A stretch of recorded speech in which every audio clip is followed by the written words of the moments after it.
चर्चा कर रहे थे कि मैकियावेली को युग शिशु क्यों कहते हैं। युग शिशु इसलिए कहलाता है क्योंकि उसके चिंतन पर उसके समय की परिस्थितियों का सबसे ज्यादा प्रभाव है।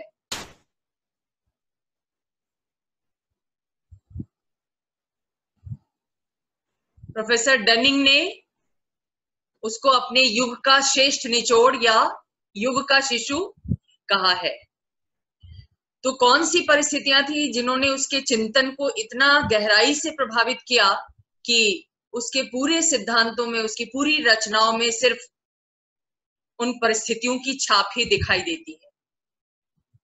पुनर्जागरण और पुनर्सुधार पहली स्थिति थी, और दूसरी स्थिति थी वो ये थी कि यूरोप में शक्तिशाली राजतंत्रों की स्थापना हो रही थी। 16वीं शताब्दी तक आते आते जो मध्य युग की प्रवृत्तियां थी, सामंतशाही, पोप तंत्र, रोमन साम्राज्य, इनका एक तरीके से क्षरण हो रहा था, ये समाप्त हो रही थी, और धीरे धीरे केंद्रीकरण हो रहा था। किसका? सत्ता का केंद्रीकरण हो रहा था। कहां पर केंद्रीकरण हो रहा था? चर्च के अंदर धार्मिक सत्ता का केंद्रीकरण हो रहा था, और राजनीतिक सत्ता का केंद्रीकरण राजाओं के द्वारा किया जा रहा था। यूरोप में शक्तिशाली राजा उदित हो रहे थे। स्पेन में जैसे फर्डिनेंड हुआ था, फ्रांस में लुई एकादश, लुई द्वादश, इन सब ने शक्तियों का केंद्रीकरण कर लिया था, सामंतों की शक्ति को खत्म कर दिया था, और राजा के नेतृत्व में, शासक के नेतृत्व में ये दिनों दिन फ्लरिश कर रहे थे। इस स्थिति ने मैकियावेली के चिंतन को बहुत ज्यादा प्रभावित किया। वो इन राज्यों का प्रशंसक बन गया और इन्हें आदर्श मानने लगा, और कामना की कि उसका अपना देश इटली भी इन्हीं राज्यों के समान शक्तिशाली बने, समृद्धिशाली बने।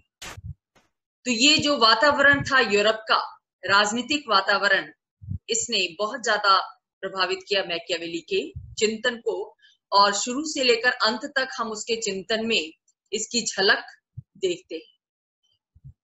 तीसरी परिस्थिति जिसने मैकियावेली के चिंतन को प्रभावित किया वो थी कमजोर और विभाजित इटली। एक तरफ जहां यूरोप के राष्ट्र, अन्य राष्ट्र शक्तिशाली हो रहे थे, वहीं दूसरी तरफ उसका अपना जो देश था इटली, वो बहुत ही कमजोर राष्ट्र के रूप में दिखाई दे रहा था। कमजोर इस सेंस में कि एक तो कोई केंद्रीय सत्ता वहां नहीं थी। इटली जो है 5 भागों में विभाजित था: मिलान की डची, नेपल्स, रोमन चर्च प्रदेश, वेनिस और फ्लोरेंस।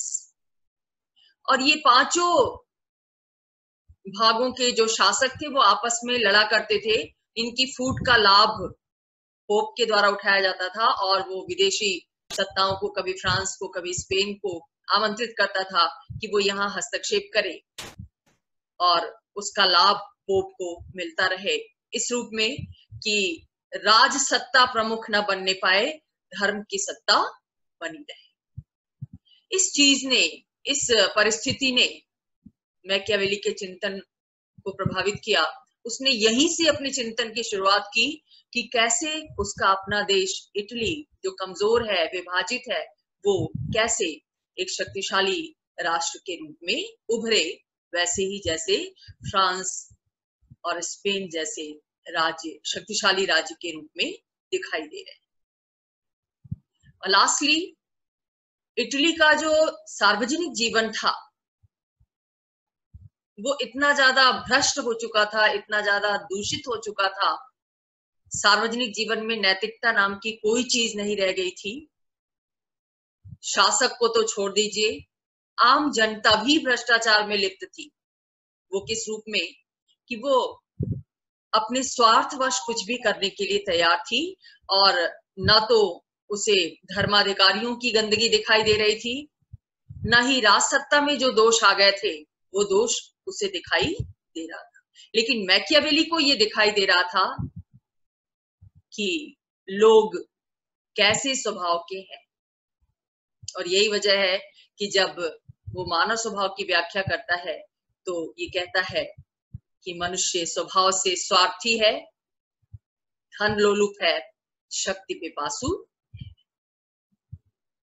सबको देखा था उसने भ्रष्टाचार में लिप्त हुए, धर्माधिकारियों को, शासकों को और आम जनता को। इवन यूरोप के विभिन्न देशों में भी उसने भ्रमण किया।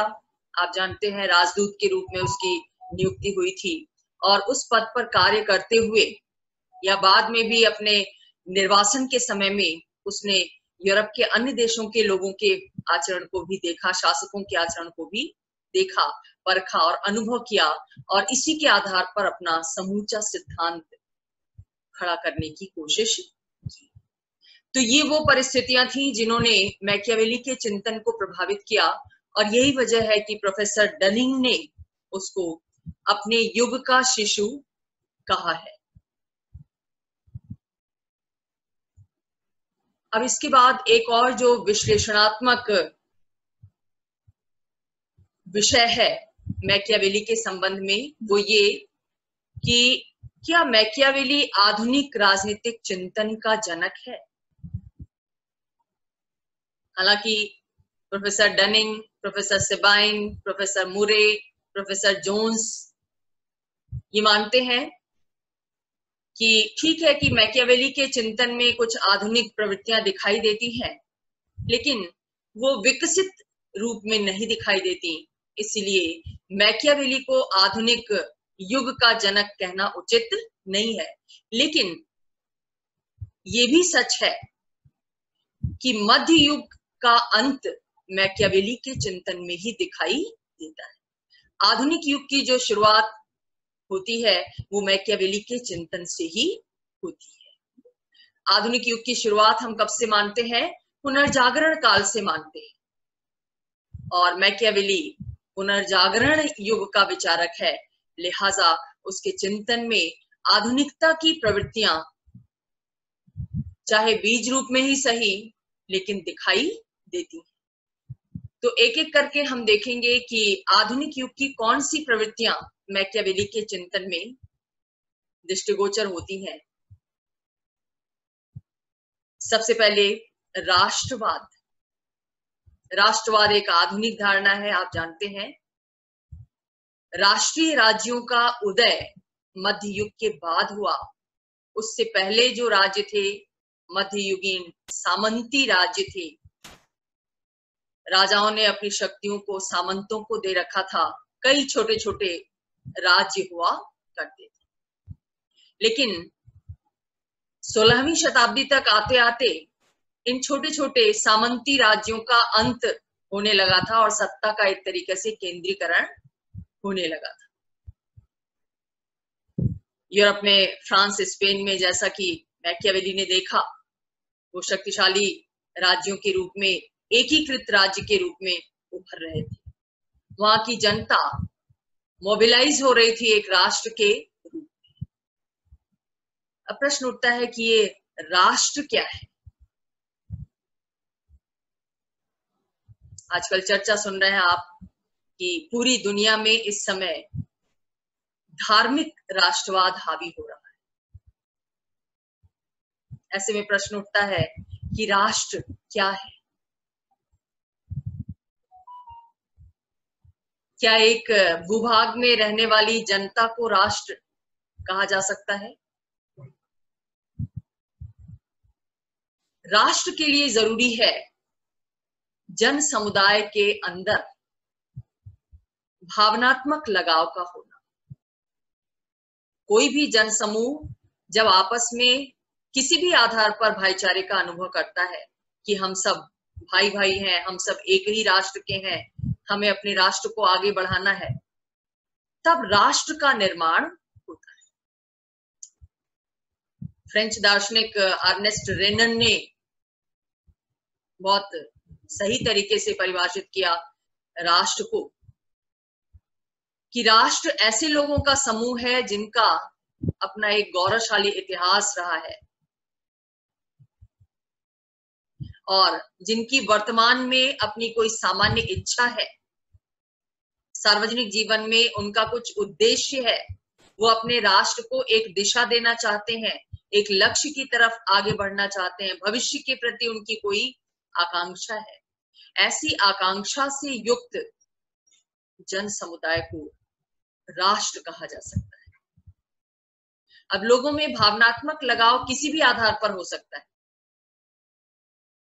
चाहे उसका आधार इतिहास हो कि हम सबके पूर्वज एक ही रहे हैं, हम सब ब्रिटिश शासन से शासित रहे हैं। अगर भारत को देखें, हम तो भारतीय राष्ट्र को देखें तो हमारा एक कॉमन इतिहास है, समान इतिहास। भावनात्मक लगाव हमारे अंदर धर्म के आधार पर भी हो सकता है, संस्कृति के आधार पर भी हो सकता है, संस्कृति के किसी भी पक्ष के आधार पर हो सकता है, भाषा के आधार पर हो सकता है। तो मेन चीज राष्ट्र के लिए क्या जरूरी है? जन समुदाय के बीच एकता की भावना का होना, भाईचारे की भावना का होना, लगाव होना, भावनात्मक लगाव। चाहे वो लोग एक साथ एक भूभाग पर रहते हो या ना रहते हो, राष्ट्र के लिए ये जरूरी नहीं है।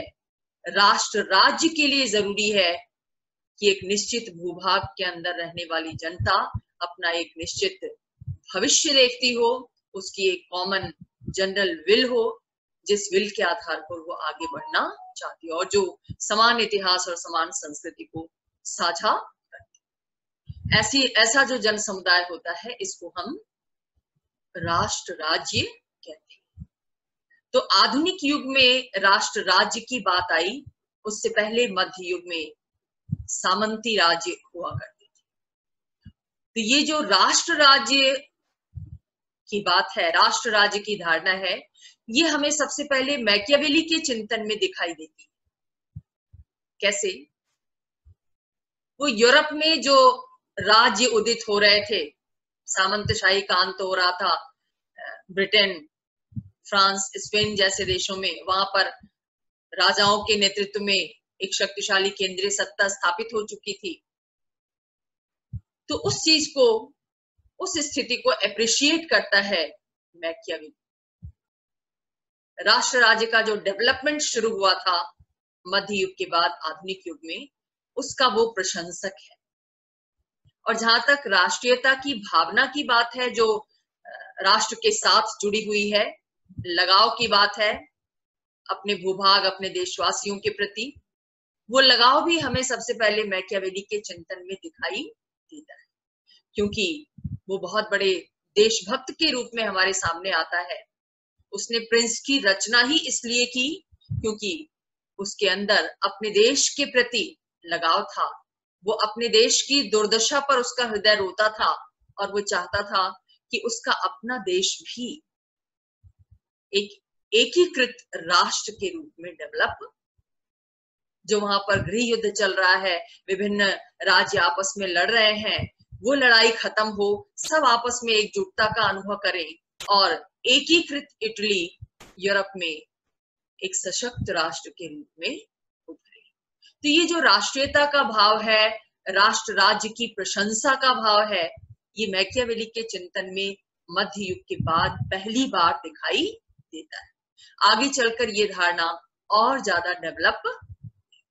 तो इस लिहाज से मैकियावेली को आधुनिक राजनीतिक चिंतन का जनक माना जा सकता है।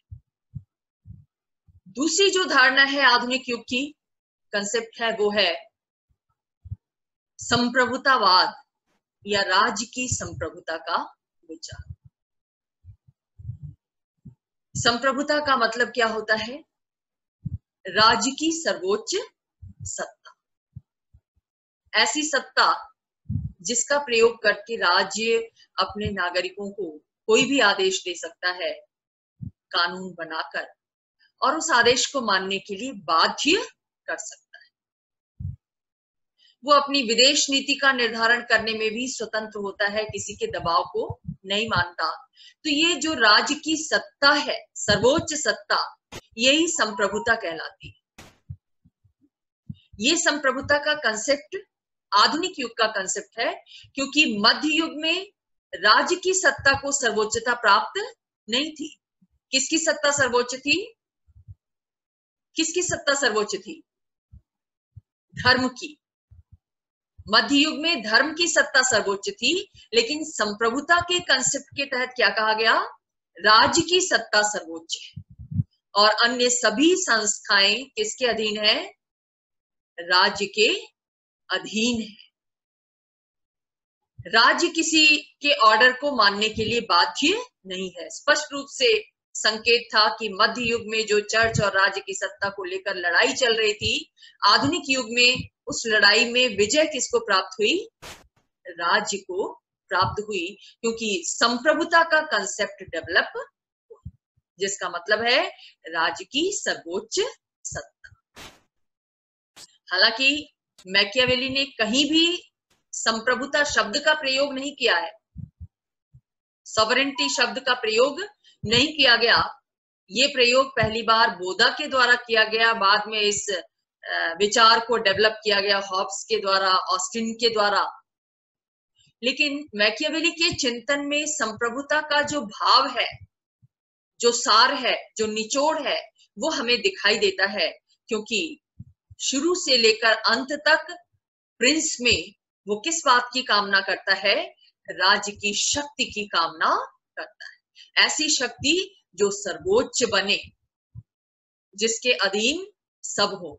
इसीलिए वो राजा को शक्तिशाली बनने का सुझाव देता है, ताकि उसकी सत्ता सर्वोच्च बनी रहे, लोग उसको माने, जिससे आंतरिक जगत में भी, अपने देश में भी शांति और सुव्यवस्था स्थापित करने में वो सक्षम हो और अपनी सीमाओं की रक्षा भी उसके द्वारा की जा सके। तो राज्य की सर्वोच्च सत्ता का विचार जो शासक की सर्वोच्च सत्ता के रूप में मैकियावेली के चिंतन में दिखाई देता है, वो वास्तव में संप्रभुता की धारणा का बीज रूप। तो इस लिहाज से भी मैकियावेली आधुनिक राजनीतिक चिंतन का जनक दिखाई देता है। तीसरी जो धारणा है जिसने राजनीतिक चिंतन को मध्य युग से आधुनिक युग में प्रवेश कराया, वो है धर्मनिरपेक्षता की धारणा। धर्मनिरपेक्षता क्या है? एक ऐसा कंसेप्ट जो राज्य के लिए किसी धर्म की मनाही करता है, यानी राज्य धार्मिक रूप से तटस्थ होता है, निरपेक्ष होता है, राज्य का अपना कोई धर्म नहीं होता। और दूसरी बात ये कि धर्म को व्यक्तिगत मामला समझा जाता है, सार्वजनिक नहीं। हर व्यक्ति को धर्मनिरपेक्ष राज्य में अपने धर्म को मानने, उस पर आचरण करने, उसका प्रचार प्रसार करने की पूरी छूट होती है। आपके भारतीय संविधान के तहत भी भारत को एक धर्मनिरपेक्ष राज्य घोषित किया गया है।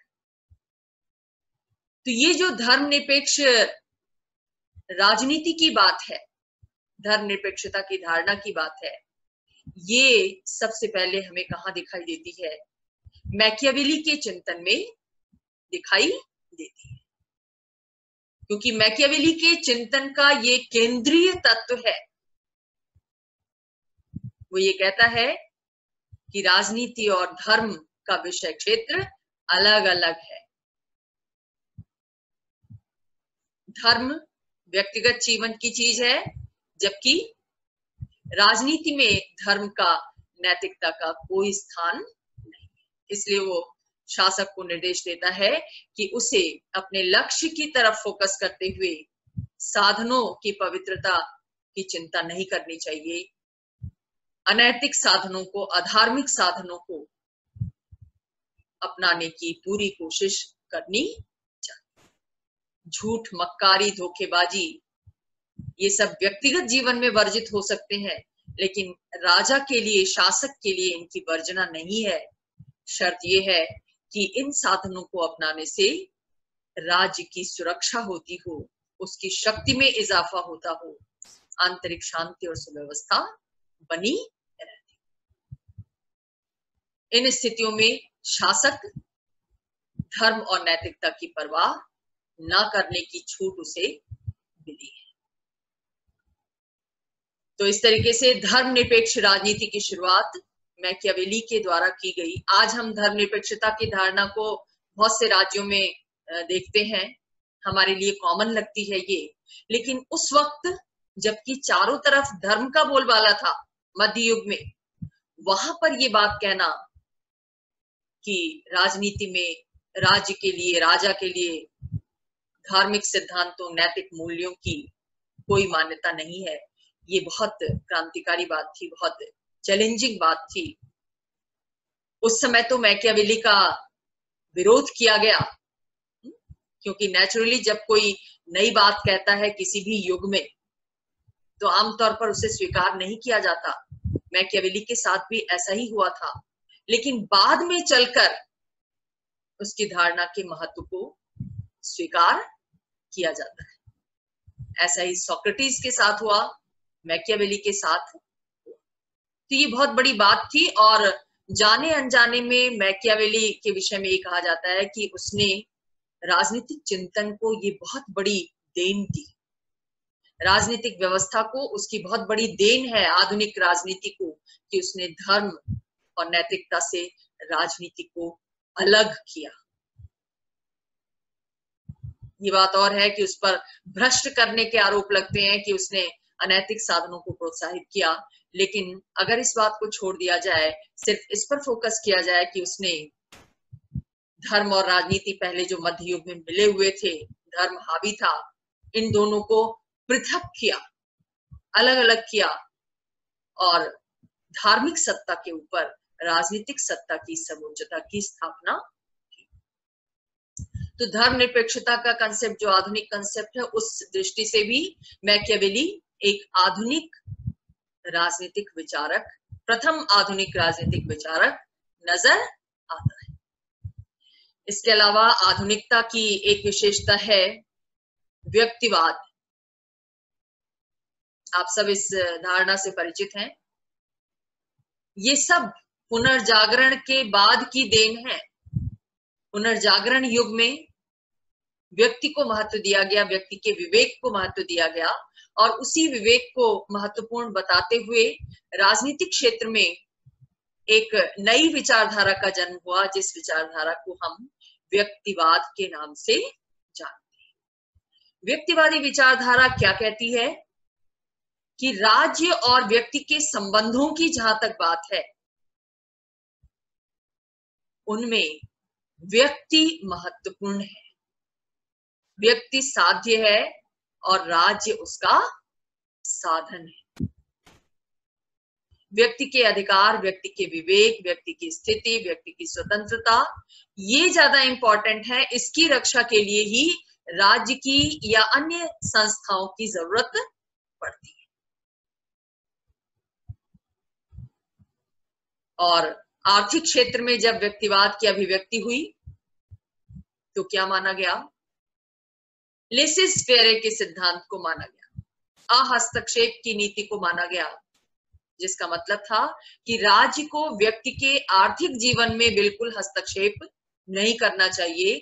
आर्थिक क्षेत्र में हर व्यक्ति को पूर्ण स्वतंत्रता मिलनी चाहिए, जिसके अंदर जितनी क्षमता होगी उसके अनुसार वो संपत्ति अर्जित करेगा, उसकी रक्षा करेगा, उसमें बढ़ोतरी करेगा, उसका विकास करेगा।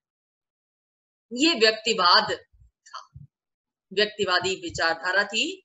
इस व्यक्तिवाद का विकसित रूप ही उदारवाद के नाम से जाना जाता है, और उदारवाद का जो विकसित रूप था वो नव उदारवाद, जो कंटेम्परेरी पीरियड चल रहा है ग्लोबलाइजेशन और लिबरलाइजेशन के दौर में। तो व्यक्तिवाद की दृष्टि से अगर हम देखें तो व्यक्तिवाद के बीज भी मैकियावेली के चिंतन में हमें मिल जाएंगे। कैसे? जब वो राज्य की बात करता है तो क्या कहता है? हालांकि उसने राज्य का कोई सुव्यवस्थित सिद्धांत नहीं दिया, लेकिन जहां कहीं भी उसने राज्य के विषय में चर्चा की है तो उससे क्या प्रतीत होता है कि राज्य एक कृत्रिम संस्था है, समझौते द्वारा उसकी उत्पत्ति हुई, और ये समझौता क्यों किया गया? लोगों की रक्षा के लिए, जीवन की रक्षा के लिए, और लोगों के शक्ति की प्रवृत्ति को मान्यता देने के लिए। मैकियावेली कहता है ना कि हर व्यक्ति शक्ति अर्जित करना चाहता है, शक्ति उसके स्वभाव का अंग है, शक्ति को प्राप्त करना, शक्ति को बढ़ाना। तो कहता है कि इस शक्ति तत्व ने ही राज्य को जन्म दिया। कैसे?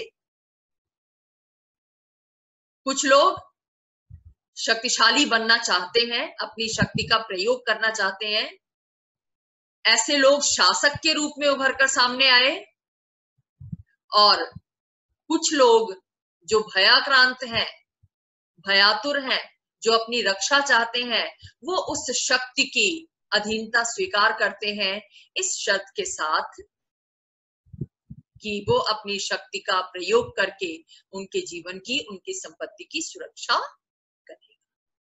तो इस तरीके से शक्ति तत्व को केंद्र में रखकर राज्य जैसी संस्था का निर्माण किया गया समझौते के माध्यम से। वो प्लेटो और अरस्तु की तरह ये नहीं मानता कि राज्य एक प्राकृतिक संस्था है, स्वाभाविक संस्था है, बल्कि वो ये मानता है कि राज्य एक कृत्रिम संस्था है, जिसका निर्माण किसके लिए किया गया और किसके द्वारा किया गया? व्यक्तियों के द्वारा किया गया, व्यक्तियों के हितों की रक्षा के लिए किया गया, व्यक्तियों के जीवन की रक्षा के लिए किया। तो इस तरीके से व्यक्तिवाद का जो मूल तत्व है, व्यक्ति का विवेक, व्यक्ति के अधिकार, व्यक्ति की सुरक्षा, व्यक्ति की शक्ति, ये मैकियावेली के चिंतन में हमें शुरू से अंत तक दिखाई देते हैं। इसके अलावा जहां तक व्यक्तिवाद में व्यक्ति की आर्थिक स्वतंत्रता का प्रश्न है कि राज्य को व्यक्ति के जीवन में, आर्थिक जीवन में हस्तक्षेप नहीं करना चाहिए, ये बात भी हमें मैकियावेली के चिंतन में मिलती है जब वो राजा को कहता है कि राजा को व्यापार वाणिज्य के चक्कर में नहीं पड़ना चाहिए और प्रजा की संपत्ति का हरण नहीं करना चाहिए।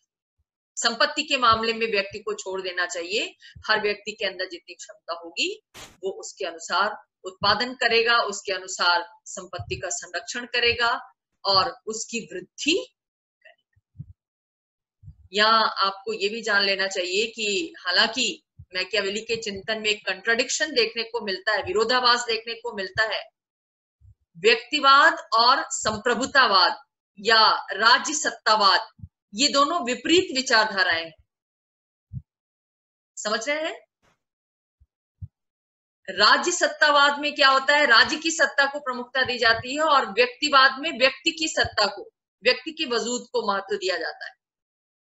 तो एक तरफ तो मैकियावेली राजा को शक्तिशाली बनने का निर्देश देता है, सुझाव देता है, राज्य की सत्ता को महत्वपूर्ण मानता है, सुरक्षा के लिए, राज्य की सुरक्षा के लिए, राज्य की समृद्धि के लिए, और दूसरी तरफ वो व्यक्ति के अधिकारों की भी बात करता है, व्यक्ति की संपत्ति की बात करता है और ये कहता है कि उसकी संपत्ति और जीवन की रक्षा के लिए ही राज्य वजूद में आया। व्यक्ति की शक्ति की महत्वाकांक्षा को, शक्ति की पिपासा को पूरा करने के लिए राज्य वजूद में आया। तो ये दोनों बातें विरोधाभासी हैं, लेकिन फिर भी मैकियावेली के चिंतन में ये दिखाई देती है। तो आधुनिक युग में व्यक्तिवाद की जो धारणा है वो भी मैकियावेली के चिंतन में परिलक्षित होती है और इस दृष्टि से वो एक प्रथम आधुनिक राजनीतिक विचारक है। इसके अलावा उपयोगितावाद भी आधुनिक युग की विचारधारा है, जिसका बहुत व्यवस्थित ढंग से प्रतिपादन किसके द्वारा किया गया? बेंथम के द्वारा किया गया। उपयोगितावाद में क्या माना जाता है कि हर वो वस्तु, हर वो स्थिति उचित है, उपयोगी है, जो हमारे इस लौकिक जीवन का सुधार कर सके, इस लौकिक जीवन में आनंद का संचार कर सके, भौतिक सुख की उपलब्धि करा सके। और राज्य का महत्व इसीलिए है क्योंकि वो लोगों के को अधिक से अधिक भौतिक सुख की उपलब्धि कराता है। मैकियावेली इस लिहाज से उपयोगितावादी विचारक है क्योंकि वो भी लौकिक जीवन को महत्व देता है, भौतिक जीवन को महत्व देता है, चर्च की तरह पारलौकिक जीवन को महत्व नहीं दिया गया उसके द्वारा। यहाँ तक कि वो धर्म के भी उपयोगितावादी रूप की बात करता है, जब ये कहता है कि राजा को धर्म का सहारा लेना चाहिए अनुशासन स्थापित करने के लिए, क्योंकि लोग धार्मिक नियमों से डरकर राजा की आज्ञाओं का पालन करेंगे और शांति और सुव्यवस्था बनी रहेगी। तो धर्म के भी उपयोगितावादी वैल्यू को वो स्वीकार करता है। हालांकि सार्वजनिक जीवन में वो धर्म की सत्ता को स्वीकार नहीं करता, धर्म के मूल्यों को स्वीकार नहीं करता, लेकिन जहां तक प्रजा को अनुशासित रखने की बात है, वहां पर वो धर्म के महत्व को, धर्म की उपयोगिता को स्वीकार करता है कि आम जनता धार्मिक नियमों से डरकर कानून का पालन कर सकती है, अगर उसे प्रेम से समझाया जाए, कानूनों की उपयोगिता समझाई जाए, तो शायद वो उसके लिए तैयार ना हो। लेकिन अगर उसे धर्म का डर दिखाया जाए तो वो सहजता से ही उसको मान लेती है। इसकी वजह ये भी है कि बड़े लंबे समय तक, 5वीं शताब्दी से लेकर 15वीं शताब्दी तक, 1000 वर्षों तक जो आम जनता थी, आम जनजीवन था, वो धर्म अनुप्राणित था, धर्म से शासित था। तो इतनी जल्दी धर्म से विरत करना जनता को आसान नहीं था। इसलिए धर्म को एक टूल के रूप में, एक साधन के रूप में प्रयोग करने का सजेशन मैकियावेली ने राजा को दिया। तो इस तरीके से उपयोगितावाद भी उसके चिंतन में दिखाई देता है। शक्ति की धारणा एक आधुनिक धारणा है, शक्तिवादी राजनीति, जिस पर आधुनिक युग में सबसे ज्यादा बल दिया गया लॉसवेल और कैटलिन के द्वारा। क्या कहा गया कि राजनीतिक जीवन में शक्ति केंद्रीय तत्व है। अगर हम सूक्ष्मता से देखें, राष्ट्रीय और अंतरराष्ट्रीय राजनीति का अध्ययन करें, तो हम पाएंगे कि हर व्यक्ति, हर राजनेता, हर राष्ट्र, हर संस्था शक्ति को प्राप्त करने, शक्ति को बनाए रखने, शक्ति का प्रदर्शन करने और शक्ति की वृद्धि का प्रयास में संलग्न। ये व्यवहारवादी राजनीति का सच है। शक्ति के इस तत्व को मैकियावेली ने पहचाना था मध्य युग के बाद पहली बार, क्योंकि वो भी ये कहता है कि राज्य के लिए, राजा के लिए क्या इंपॉर्टेंट है, अधिक से अधिक शक्ति का अर्जन करना। भारतीय चिंतन में भी अगर आप देख लें, कौटिल्य से तुलना की जाती है मैकियावेली की। कौटिल्य ने भी शक्ति को महत्व दिया, उसे दंड शक्ति कहा कि राजनीतिक शक्ति का आधार क्या है, दंड शक्ति। इसी बात को पश्चिम में मैकियावेली ने पहली बार कहा कि शक्ति राजनीतिक जीवन का सबसे बड़ा सच है। इसलिए राजा को शक्ति को प्राप्त करने, उसका विस्तार करने का प्रयत्न करना चाहिए। शक्ति के विस्तार की भी बात उसने कही थी। यहीं पर आपको बता दूं कि राज्य के विवर्धन का सिद्धांत उसके द्वारा दिया गया, राज्य की शक्ति के विवर्धन का, जिसका मतलब है कि राज्य की शक्ति बढ़ती रहनी चाहिए, उसमें विस्तार होते रहना चाहिए। जिस दिन उसकी शक्ति का विस्तार रुक जाएगा, वो राज्य पतनशील हो जाएगा। वैसे तो राज्य कभी उत्थान की तरफ जाते हैं, कभी उनका पतन होता है, लेकिन मैकियावेली ने इतिहास का अध्ययन करके ये सिद्ध किया। रोमन हिस्ट्री का अध्ययन किया था उसने, रोमन साम्राज्य का अध्ययन किया था और ये पाया था कि रोमन साम्राज्य का पतन इसीलिए हुआ क्योंकि उसकी शक्ति का विस्तार रुक गया था।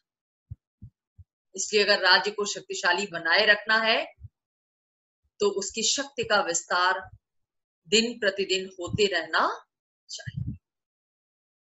तो शक्तिवादी राजनीति के प्रणेता के रूप में भी मैकियावेली को जाना जाता है और इसीलिए उसे आधुनिक राजनीतिक चिंतन का जनक कहा जाता है। इसके अलावा संघवाद जो आधुनिक युग का कंसेप्ट है, फेडरल सिस्टम, फेडरलिज्म, जिसके अंतर्गत क्या होता है कि बहुत सारे राज्य आपस में समझौता करके एक केंद्रीय सरकार की स्थापना करते हैं और साथ में अपनी स्वायत्तता भी बनाए रखते हैं।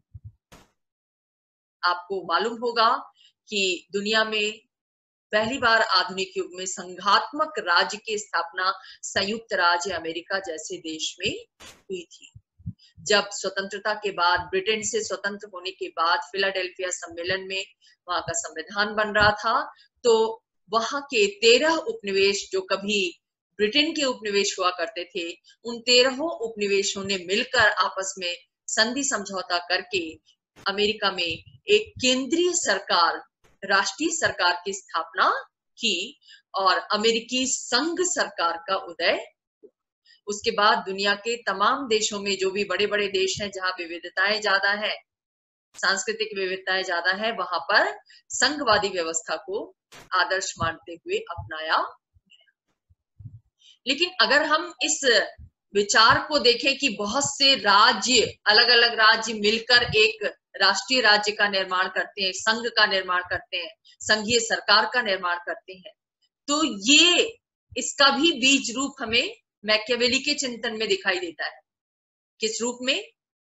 कि वो भी ये कल्पना करता है कि इटली के जो अलग अलग राज्य हैं, वेनिस, फ्लोरेंस, रोमन चर्च प्रदेश, मिलान की डची, ये सब आपस में मिलकर इटली को एक शक्तिशाली राज्य के रूप में प्रेजेंट। तो इस तरीके से मैकियावेली को आधुनिक राजनीतिक विचारक कहा जाता है, क्योंकि आधुनिक युग की जितनी भी प्रवृत्तियां हैं वो मैकियावेली के चिंतन में हमें दिखाई देती हैं। चाहे वो राष्ट्रवाद की धारणा हो, धर्मनिरपेक्षता की धारणा हो, या शक्तिवादी राजनीति की बात हो। लास्टली जो बहुत इंपॉर्टेंट है वो ये कि मैकियावेली के द्वारा आधुनिक अध्ययन पद्धति का प्रयोग किया गया है। आधुनिक अध्ययन पद्धति मतलब वैज्ञानिक अध्ययन पद्धति। वैज्ञानिक अध्ययन पद्धति तथ्यपरक होती है और मैकियावेली के चिंतन में ये तथ्यपरकता पूरी तरह दिखाई देती है, या यूं कहें कि यथार्थ से परे हटकर, वास्तविकता से परे हटकर उसने ना कुछ देखा, ना कुछ सोचा और ना कुछ कल्पित किया। हालांकि उसकी वैज्ञानिक पद्धति के प्रयोग में बहुत सारी त्रुटियां हैं, बहुत सारी कमियां हैं। आलोचक ये कहते हैं कि उसने पहले निष्कर्ष निकाल लिए, लक्ष्य बना लिया कि इटली का एकीकरण करना है, उसके बाद उस लक्ष्य के निमित्त उसने तथ्यों को ढूंढ कर पेश करने की कोशिश की, कभी इतिहास से तो कभी प्रत्यक्ष रूप से जो सार्वजनिक जीवन था वहां से उसने ढूंढने की कोशिश की। बहरहाल आधुनिक राजनीतिक विचारक या प्रथम आधुनिक राजनीतिक विचारक मानने में संकोच नहीं होना चाहिए, क्योंकि मैकियावेली के चिंतन में चाहे बीज रूप में ही सही वो सारी प्रवृत्तियां दिखाई देती हैं। तो इस तरीके से हम कह सकते हैं कि मैकियावेली एक व्यवहारवादी राजनीतिक विचारक है। हालांकि आलोचकों को उसके चिंतन में बहुत सारी खामियां दिखाई देती हैं, जैसे मानव स्वभाव के विषय में उसके विचार एकांगी हैं। उसने मानव स्वभाव के केवल नकारात्मक पक्षों को ही सामने लाने की कोशिश की, जो अच्छाइयां हैं उनसे वो दूर रहा, अपने चिंतन से उन अच्छाइयों को उसने दूर रखने की कोशिश की। और दूसरी बात कि उसके जो विचार हैं वो सार्वभौमिक नहीं है, वो केवल इटली और यूरोप की परिस्थितियों के अवलोकन पर आधारित है। आलोचक ये भी कहते हैं कि उसने दोहरी नैतिकता की बात कही है, जो किसी भी दृष्टि से उचित नहीं कही जा सकती। व्यक्तिगत नैतिकता और सार्वजनिक नैतिकता अलग अलग नहीं हो सकती। जो चीज नैतिक रूप से अनुचित है, फॉक्स ने जैसा कहा, वो राजनीतिक रूप से कभी भी सही नहीं हो सकती। और आलोचक ये भी कहते हैं कि उसने राजनीतिक जीवन में भ्रष्टाचार को प्रोत्साहित किया, ये कहकर कि शासक के लिए नैतिकता का कोई महत्व नहीं है। ये ठीक है कि आज हम देखते हैं कि तमाम शासक, दुनिया के तमाम शासक वैसा ही आचरण करते हैं जैसा मैकियावेली ने बताया, नीति अनीति की परवाह नहीं करते, लेकिन वो व्यवहारिक स्थिति है, उसे आदर्श रूप नहीं दिया जा सकता। मैकियावेली पर यह भी आरोप लगाया जाता है कि उसने राज्य का कोई व्यवस्थित सिद्धांत नहीं दिया। एक सिद्धांत शास्त्री के रूप में उसने राज्य के स्वरूप, उसके उद्देश्यों, उसकी प्रकृति के विषय में कोई खास व्याख्या नहीं की। यत्र तत्र जो छिटपुट विचार मिलते हैं उन्हीं से उसकी राज्य की धारणा बनाने का प्रयास किया गया है, लेकिन वास्तव में उसका राज्य का सिद्धांत न होकर राज्य की सुरक्षा का सिद्धांत है, उसके संरक्षण का सिद्धांत। लेकिन इन सारी कमियों के बावजूद, और जैसा आप जानते हैं कि राजनीतिक जीवन में धूर्तता के पर्याय को मैकियावेलीवाद कहा जाता है। उसने जिन साधनों को प्रोत्साहित किया, उन साधनों से बहुत से लोगों का कोई सरोकार नहीं। लेकिन कुछ विचारक जस्टिस करते हैं मैकियावेली के साथ, निष्पक्ष भाव से अवलोकन करते हैं, तो ये कहते हैं कि वास्तव में मैकियावेली ने नैतिकता को भ्रष्ट नहीं किया। सार्वजनिक जीवन की नैतिकता तो बहुत पहले ही भंग हो चुकी थी। मैकियावेली ने बड़े क्रूर ढंग से उसे सामने लाने की कोशिश की। रूसो ने जैसा कहा कि मैकियावेली का उद्देश्य शासकों के व्यवहार का खुलासा करना था, न कि अनैतिक शासन के महत्व को प्रकाश में लाते हुए उस पर जश्न मनाना। विभिन्न विचारकों पर अध्ययन चलते रहते हैं, तो कुछ न्यू रोमन विचारकों ने हाल फिलहाल में मैकियावेली के चिंतन का विश्लेषण किया, जैसे Quinton Skinner, Philip petit, मेरिजियो Viroli. तो ये पाया इन्होंने कि मैकियावेली के चिंतन में गणतंत्र का जो कंसेप्ट है, हमें उस पर भी ध्यान देना चाहिए। और मैकियावेली ने कई तरीके से आधुनिक राजनीति विज्ञान की सेवा की है। उसने जो कंसेप्ट बीज रूप में दिए, उनको आगे विकसित करने का कार्य बहुत सारे विचारकों के द्वारा किया गया, जैसे हीगल, मार्क्स, जिन्होंने लौकिक जीवन को, भौतिक जीवन को महत्व दिया, राज्य की सत्ता को महत्व दिया, हीगल जैसे विचारक ने। और उसके संविदा सिद्धांत से प्रेरणा लेते हुए, सत्ता सिद्धांत से प्रेरणा लेते हुए हॉब्स ने निरंकुश संप्रभुता के सिद्धांत को जन्म दिया। और लास्टली धर्मनिरपेक्षता उसकी सबसे बड़ी देन है, धर्मनिरपेक्षता का विचार। हालांकि उसको पेश करने का उसका तरीका आपत्तिजनक हो सकता है, लेकिन जो बेसिक कंसेप्ट है कि धर्म और राजनीति को अलग अलग रखा जाना चाहिए, इस कंसेप्ट के साथ उसने राजनीति विज्ञान की, आधुनिक राजनीति विज्ञान की बहुत बड़ी सेवा की, ऐसा माना जाता है। तो मैकियावेली पूरा हुआ।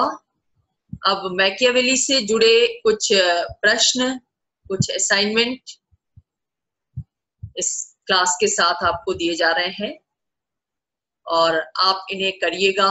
कैसे प्रश्न पूछे जाते हैं एग्जामिनेशन में, इसका एक आइडिया आपको मिलेगा। और अगर कोई दिक्कत हो, कोई क्वेरी हो, तो उसका समाधान भी आप कर सकते हैं आपस में डिस्कशन के माध्यम से मेरे साथ वार्ता के माध्यम से। इस क्लास के साथ या ट्यूटोरियल क्लास के साथ